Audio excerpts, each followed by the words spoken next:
Ça tourne. Danny McBride. Ouais. C'est vous. Ça ouf lui, Danny McBride.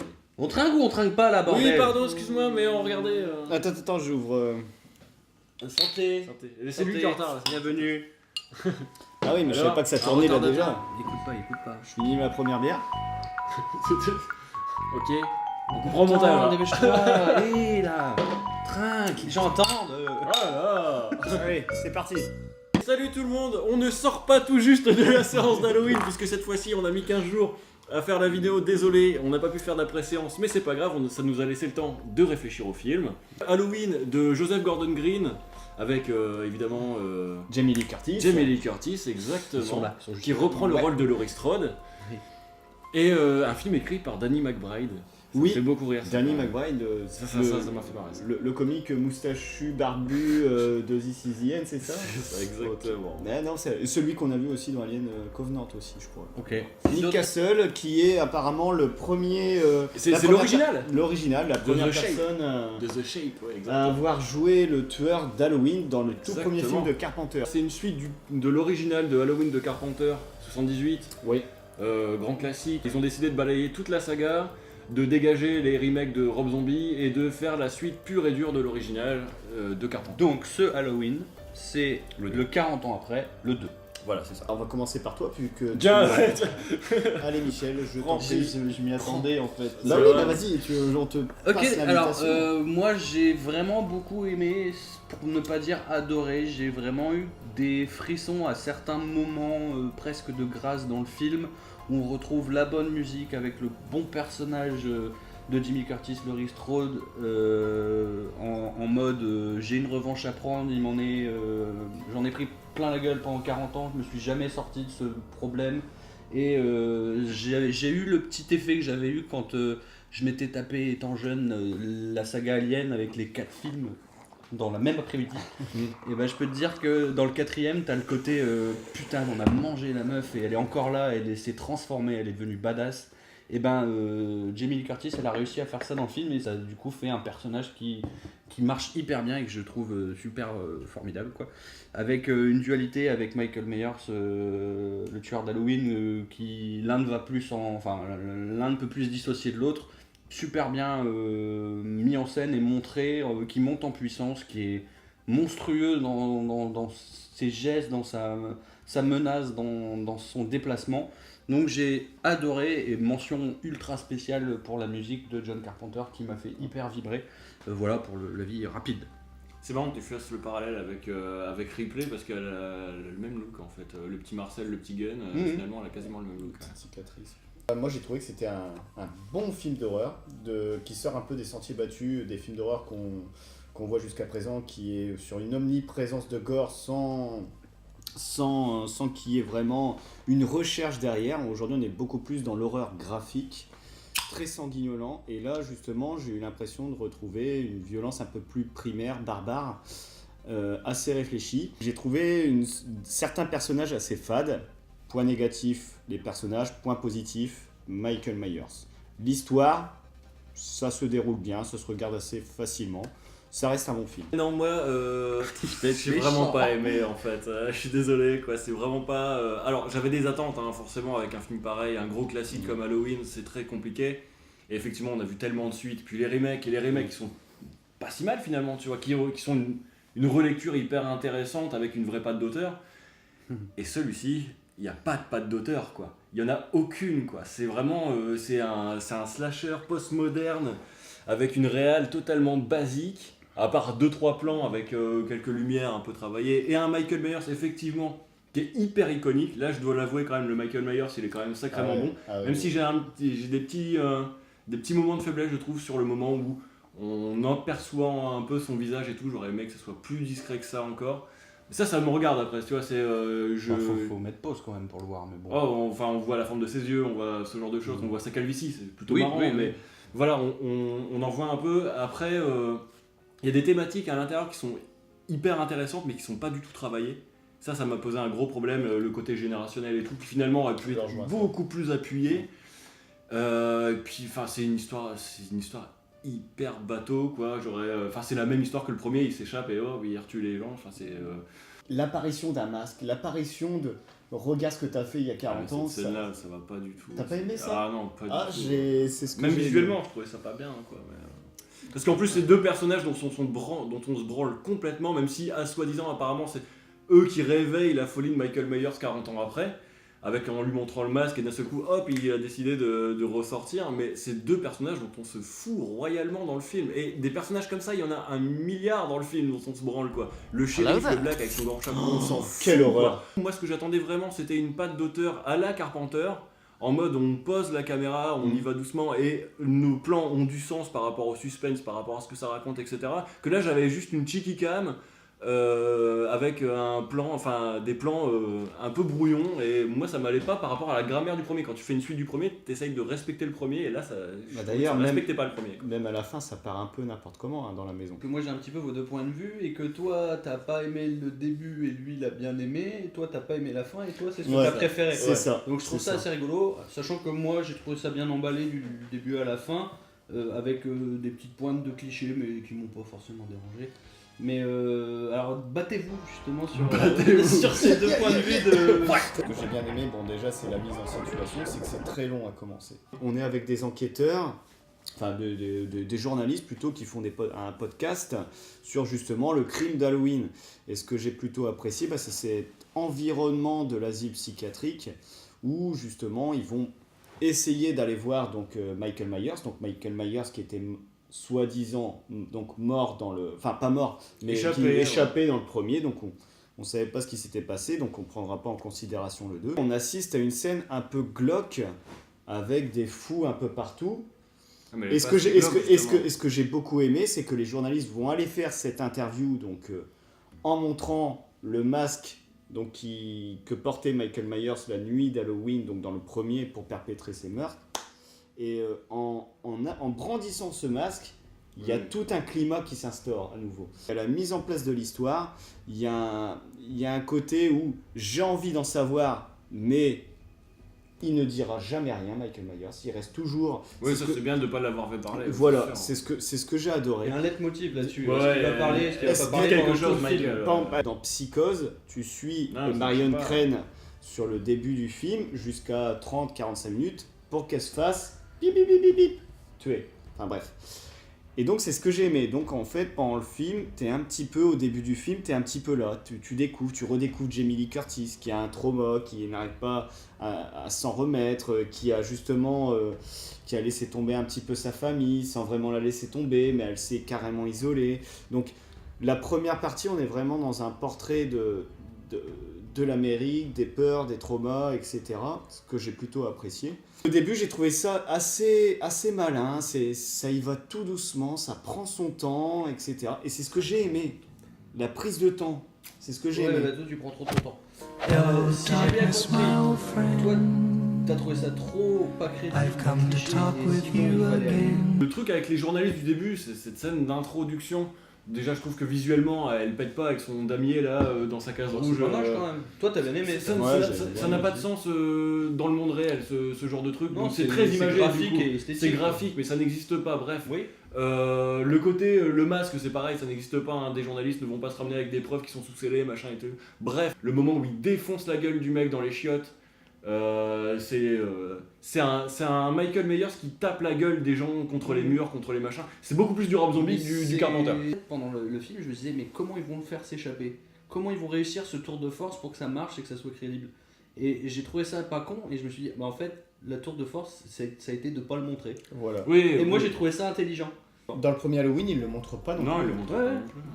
Il le montre pas non plus. Mais c'est intelligent. Alors c'est peut-être une facilité parce qu'il y a beaucoup de moments dans le film où ils reprennent des mécaniques du 1, des plans mais du 1, ils se déjouent du truc. Ouais. Ça a copié-collé. Hein. Il y a beaucoup pas en tout. Il y a quand à même, des moments. Il y a quand même des plans. Il y a quand même mais des ça plans reste un slasher post-moderne. Autant le Halloween 2 original avait ce principe de te dire que Michael Myers était le frère de Laurie Strode, qui finalement donnait toute une raison d'être à Michael Myers, pourquoi il s'acharne sur elle, etc. Autant là, il n'y a aucune raison pour laquelle il s'acharne sur elle.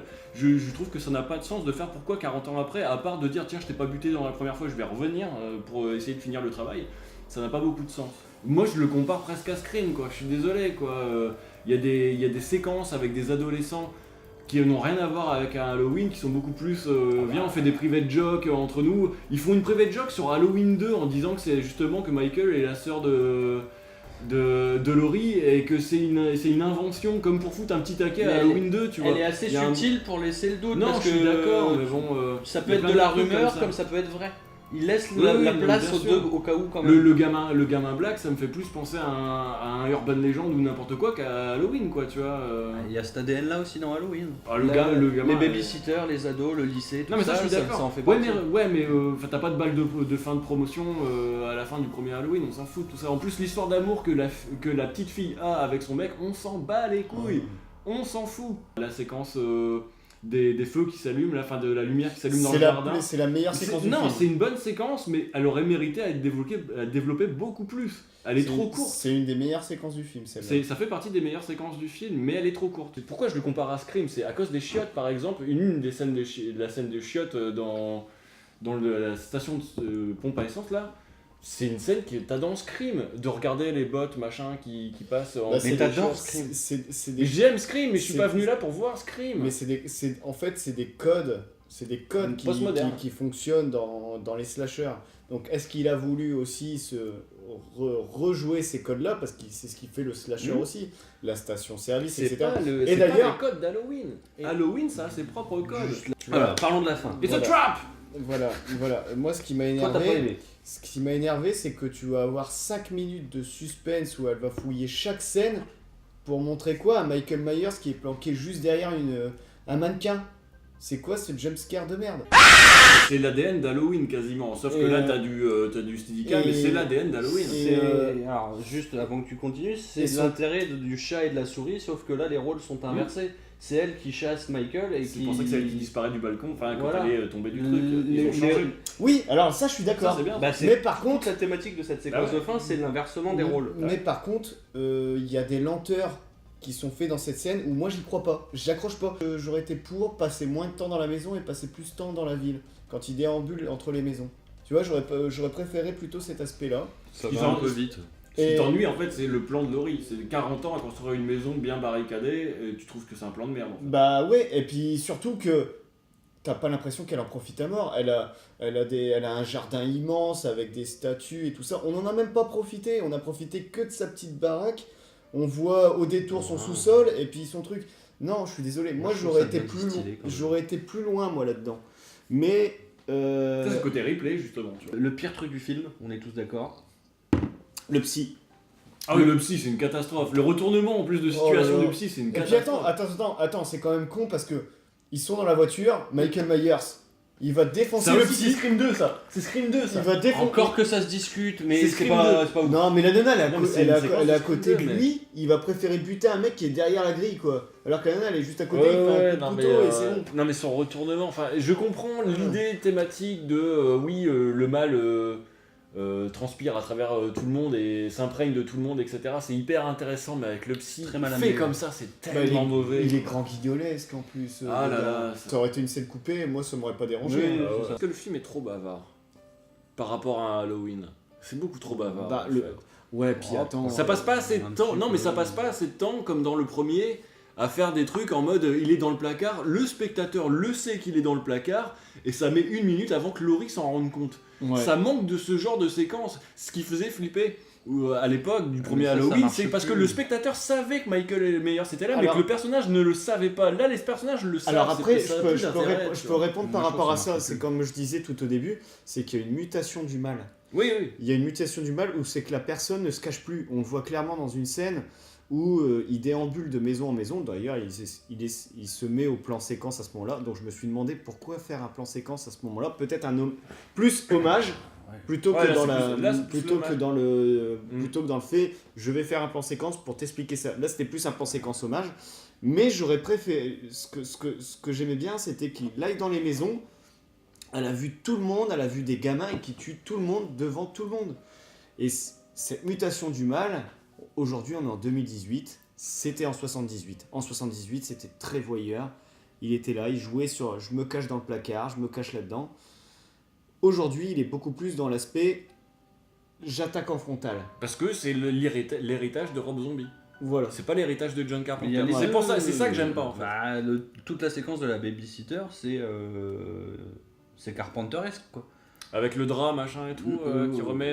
sur la Ouais, tête. enfin le gamin, quand elle va chercher dans le placard. Ouais, mais ça fait plus Scream, je pense. Je trouve. Ça court plus dans tous les sens, machin. Alors Bah, peut-être qu'il dans- joue dans des... Scream. Parce que dans Scream, c'était une critique... Enfin, pas une... Oui, non, en plus, c'est ça, c'est le chat qui se mord la queue un peu. C'est- Parce que c'est- Scream parlait d'Halloween, était un C'était un remake pastiche d'Halloween. de... Et du coup, oui, voilà. Mais, C'était un pastiche justement des slashers, et puis bah là, bah, justement, ça serait un pastiche de pastiche de pastiche. Et là, ça devient trop. Là. Mais pour moi, hyper dur. Michael Myers et la musique sont les deux gros points forts dedans. Et Jamie Lee Curtis, c'est le personnage de Jamie Lee Curtis et son histoire et comment elle l'a muté, comment elle s'en sort pas, puisqu'elle s'en sort. Il y a des scènes intéressantes avec sa fille au repas là. Avec la fille et la petite le fille. repas, la fille. Le la repas, fille il est pas développée. mal. Dans le Comment tu restaurant, c'est pas mal. transmis le mal-être ou non, l'héritage, et il a plein de trucs à en dire sur ce Ouais, film. en termes de thématique, ça c'est bien. C'est le seul truc Après, vraiment. effectivement, il fallait peut-être plus resserrer sur eux et du coup étayer plus plutôt que d'introduire des personnages à la con. Qui servent à Ok, rien, ouais. ça c'est sûr. Regarde le père de famille, attends. Bah, moi j'ai bien aimé Non, il est bien, le père de famille. son côté Ouais, ça, j'ai bien aimé, beauf ça. moderne quoi. Il fait très mal le tueur. Ça, c'est vraiment le... Un bon film d'horreur doit avoir un très bon tueur. C'est la règle numéro 1. Après, l'histoire, on peut toujours... là, on peut toujours pinailler, etc. C'est plus dur que Scream quand même. Mais... Non, mais je dis pas. Ouais, non, mais Mais- c'est compliqué. Ouais, c'est plus complexe. Mais vraiment... Alors, et puis la musique, elle est Ouais, la géniale. musique, ça par contre, c'est vraiment le gros point fort du film. Et ça sauve même énormément de séquences. Ah d'ailleurs. ouais. Ça sauve beaucoup de séquences. Alors, il y a Merci, une... John. Alors, justement, parce qu'on retrouve la musique du premier Halloween, mais il y a des petits Remixé, arrangements, ouais. il y a des remixages.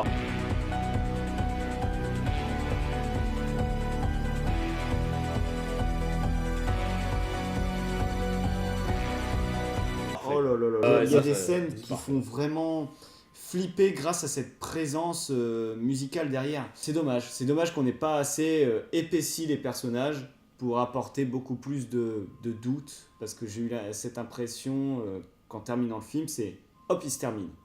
Un bon film avec des gros défauts. C'est un peu ça qu'on fait. Ouais, voilà.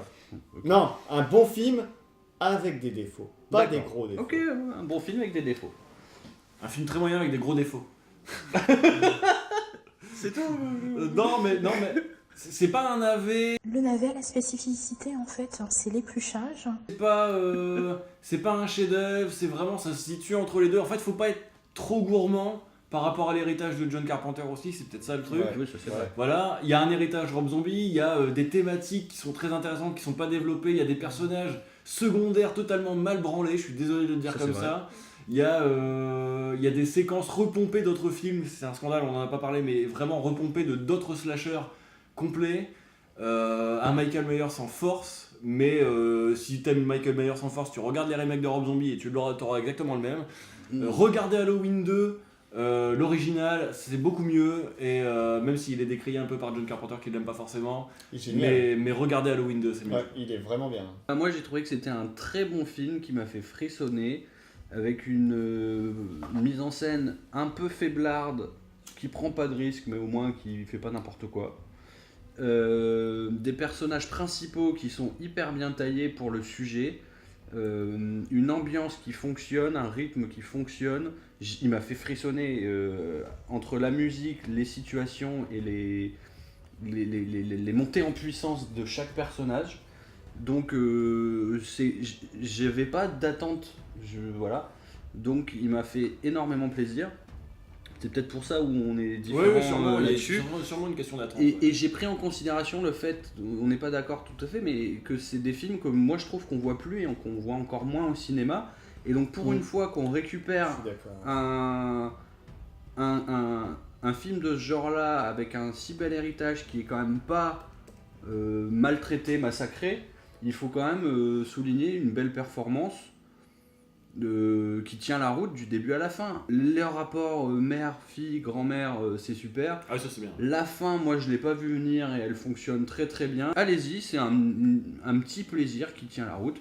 Pour une fois qu'on a un film qui est pas bidon, juste il a pas pris de risque sur la mise en scène, c'est le seul gros défaut avec les personnages secondaires. Après tout le reste, c'est vraiment très très bien. Voilà, franchement. Franchement.